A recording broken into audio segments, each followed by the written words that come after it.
বসে আছে সেটা তো বাড়ির থেকে টাকা ফেলেছিল। সিবিআই রেড করতে গেছিল, তখন সে দিল্লিতে কোনো দায়িত্ব ছিল, শুনেছি আমি।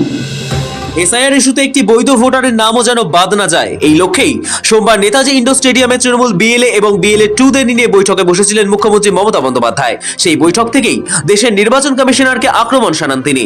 একবারও বিজেপির দলরা ভেবেছেন বিএলএ নামে গালাগালি দেওয়ার আগে ট্রেনিং দিয়েছিলেন? টোটালটাই আনপ্ল্যান। বিজেপির কোথায়? বিজেপি কমিশন তৈরি করেছেন, আমাকে আপনারা ক্যাচ করা করবেন। 22 থেকে 24 বার ইলেকশন কমিশন নির্দেশ চেঞ্জ করেছে, প্রতিদিন একবার করে নির্দেশ চেঞ্জ করছে। Every day, each and every day you are the culprits, BJP are the culprits. বিজেপিকে জেতানোর জন্য জামাই দিয়ে, মেয়ে দিয়ে, শ্বশুর চেয়ারম্যান পরিবর্তন তো করতে গিয়ে দেশটাকে ভাসিয়ে দিচ্ছ। বারবার প্রতিদিন সকালবেলা ঘুম থেকে উঠে যা বিজেপি অফিস থেকে বলে দেওয়া হচ্ছে তাই চেঞ্জ করা হচ্ছে। আমি শুনেছি ইলেকশন কমিশনের অফিসে বিজেপির একটা এজেন্ট রেখে দিয়েছে, সে অনলাইনে যা দিচ্ছে নাম বাতিল দিচ্ছে, পুরো লিস্টটা করে দিচ্ছে বিজেপি পার্টির লোকেরা। শুধু দেশের জাতীয় নির্বাচন কমিশনারই নন, রাজ্যের মুখ্য নির্বাচনী আধিকারিকের ভূমিকা নিয়েও তীব্র প্রশ্ন তোলেন মমতা বন্দ্যোপাধ্যায়। আর এখানে যেটা বসে আছে সেটা তো বাড়ির থেকে টাকা ফেলেছিল।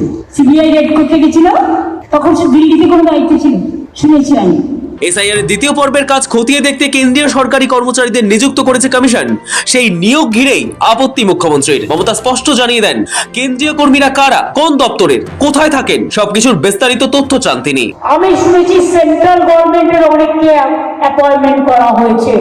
প্রত্যেকের আগে খবর রাখুন তো, সেন্ট্রাল গভর্নমেন্টের কাকে কাকে অ্যাপয়েন্টমেন্ট করা হয়েছে, তারা কোন ডিপার্টমেন্টে কাজ করে, কোথায় থাকে। আমার ডিটেলসটা চাই, আমি তাকে সহযোগিতা করবো, কিন্তু আমার ডিটেলস চাই। এটা স্টেটকে জিজ্ঞেস করে করেনি, ইলেকশন কমিশন ইচ্ছে মতো করছে। এমনকি নির্বাচন কমিশন নিযুক্ত মাইক্রো অবজারভার নিয়েও সরব বাংলার মুখ্যমন্ত্রী। প্রশ্ন তোলেন, মাইক্রো অবজারভার কারা, নাকি বিজেপির দালাল? আবার মাইক্রো অবজারভার কারা, না তো বিজেপির দালাল দিল্লির লোকেরা। সেগুলো না বোঝে বাংলা, না বোঝে মথুয়া, না বোঝে রাজবংশী, না বোঝে কামতাপুরি, না বোঝে লেপচা, না বোঝে নেপালি। দালালি করারও একটা লিমিট আছে, তো সব লিমিট ছাড়িয়ে গেছে, লিমিটলেস দালালি। আর মিডিয়াদের আমি অনুরোধ করবো, প্লিজ দয়া করে ভুলে যান মালপোয়ারা কি আপনাদের ইনস্ট্রাকশন দিচ্ছেন। হিয়ারিং ভেন্যু এখনো স্পষ্ট নয় বলেও অভিযোগ করেন মুখ্যমন্ত্রী। নতুন নির্দেশে বলা হয়েছে, মাইক্রো অবজারভার হবেন কেন্দ্রীয় সরকারি কর্মীরা। এই সিদ্ধান্ত নিয়ে প্রশ্ন তোলেন তিনি। এ রাজ্যে ভোট করবে অন্য রাজ্যের লোকেরা, বিজেপির লোকেরা, গুজরাটের লোকেরা, ওরা হিয়ারিং করবে। বাংলা ভাষা জানে, বাংলা ভাষা বোঝে, সবকিছুর একটা লিমিট থাকা দরকার, ক্ষোভ উগরে দেন মমতা বন্দ্যোপাধ্যায়। আমার রাজ্যে ভোট করবে রাজ্যের লোকেরা, না বেরাজ্যের লোকেরা? গুজরাটের লোকেরা এসে ভোট করবে বাংলায়, রাজস্থানের লোকেরা এসে ভোট করবে বাংলায়, হিয়ারিং নেবে, জানে কিছু বাংলার ভাষা বোঝে? সবকিছুর একটা লিমিট থাকা দরকার। তারা নাকি হিয়ারিং করবে, হিয়ারিং না ওদের হিয়ারিং দিয়ে দিলে একটা করে। এরপর সরাসরি রাজ্যের সিইও কে নিশানা করেন মুখ্যমন্ত্রী। অভিযোগের সুরে বলেন, এখানে কমিশনে যিনি রয়েছেন তার বিরুদ্ধেও কম মামলা নেই। আর এখানে যেটা বসে আছে সেটা তো বাড়ির থেকে টাকা ফেলেছিল। ইন্ডিয়ান এক্সপ্রেসের স্টোরি বেরিয়েছিল, সিবিআই রেড করতে গেছিল, তখন সে দিল্লিতে কোনো দায়িত্ব ছিল, শুনেছি আমি। ওপর থেকে টাকা ফেলে দিয়েছিল, আর তার বিরুদ্ধে কম কেস আমার কাছেও নেই।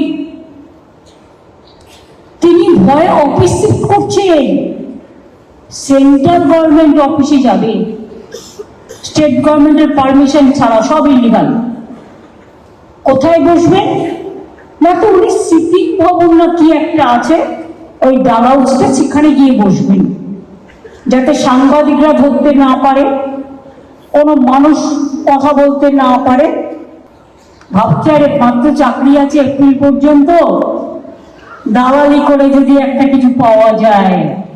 ওরে আমরা বলি না, রাখে কৃষ্ণ মারে কে?